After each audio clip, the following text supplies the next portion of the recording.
In April 2009, at the age of 68, Bob Dylan became the oldest artist ever to have an album debut at #1 on the Billboard 200 charts. His 33rd album, Together Through Life, also broke the record for the longest gap between solo #1s in the UK. The last time Bob had topped the charts there was back in 1970 with New Morning. The legendary songwriter, poet and painter's love of performing is completely at odds with his obsession with privacy off stage, which has added to the mystique of the barrier-breaking icon who started off singing folk and blues protest songs in New York's Greenwich Village in the early 60s.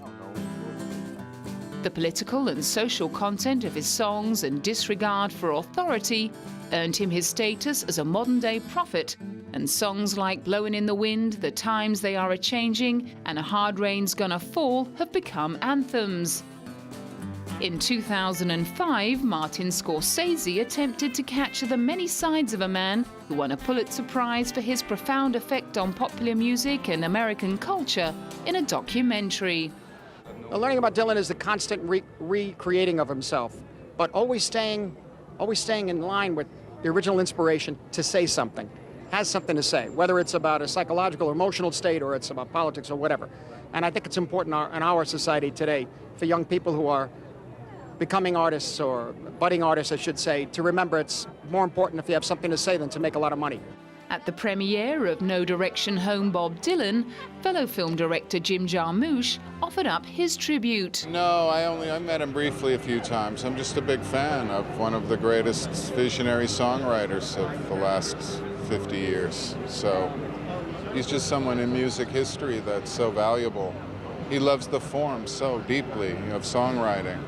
I just kind of wish they could take that myth off of him and all that weight off of him and just let him be a traveling troubadour, musician, giving us these beautiful songs. Coming in at #2 behind the Beatles on Rolling Stone's list of the Immortals, the 100 greatest artists of all time, the man himself remains an enigma due to his reluctance to talk about himself in interviews. But that doesn't stop his peers and fans from trying to define his place in history.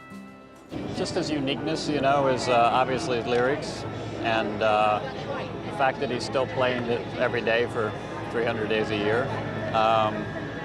He's kind of like a genius gypsy, you know? That's what it is. Yes, he affected the rock and roll business a little bit by completely changing it.